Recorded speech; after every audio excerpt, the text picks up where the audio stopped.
The first time Jonathan Hayes heard his boss beg him not to make her undress, the wind outside was howling like something alive, clawing at the windows of the remote Colorado cabin. Snow hammered against the glass, and the fire in the stone fireplace was barely holding on. Rebecca Collins, the powerful CEO who terrified boardrooms in Manhattan, was shaking so violently that her teeth wouldn't stop chattering, and Jonathan, the quiet single father everyone at the company called cold and distant, had no choice but to save her life in the only way he could. Before we go any further, if you believe in kindness, second chances, and the idea that even the hardest hearts can change, take a moment to like this video, comment where you're watching from, share it with someone who needs hope, and subscribe to the channel. Your support keeps stories like this alive. Jonathan had never liked Rebecca. To him, she represented everything that had pushed him to the edge over the past 3 years. After his wife passed away in a car accident outside Boulder, he had been left alone with a 5-year-old son named Caleb and a mountain of hospital bills. He had buried his grief under long hours and silent endurance, working as operations director at Rebecca's outdoor adventure company based in Denver.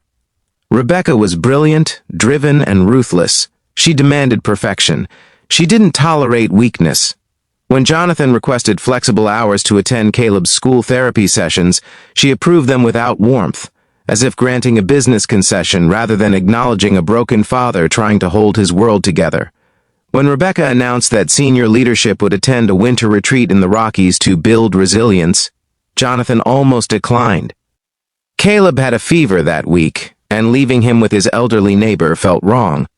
But Jonathan needed the promotion Rebecca had hinted at. He needed the raise, so he kissed his son's forehead, promised he'd be back in 2 days, and drove into the mountains with a heart that felt carved from stone. The retreat started smoothly.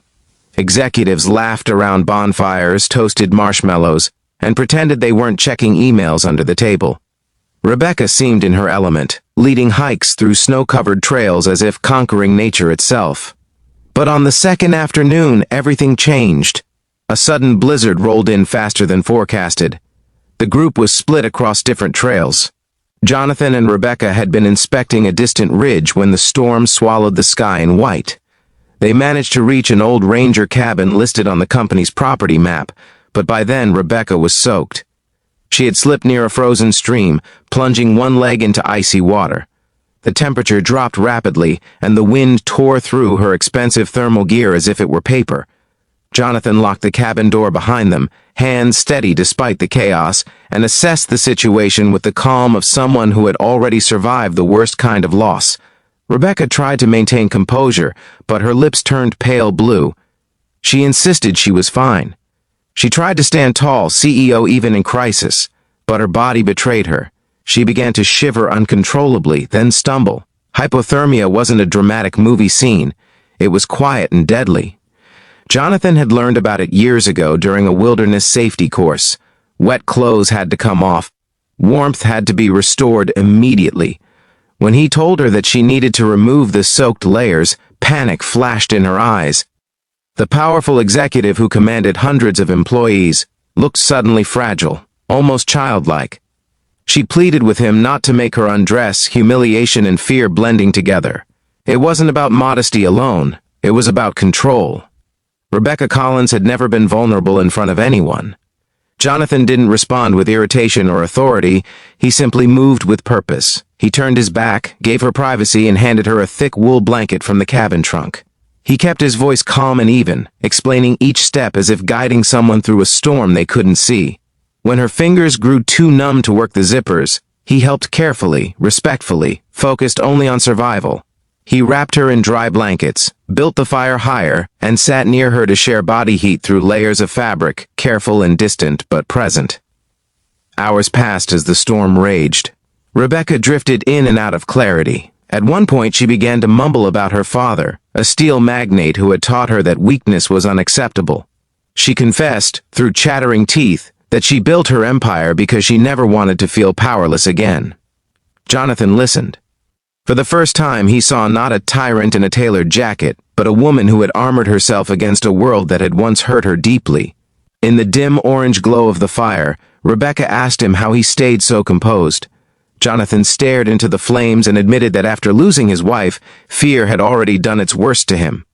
He described holding her hand in a hospital room in Fort Collins, promising he would raise Caleb to be brave and kind.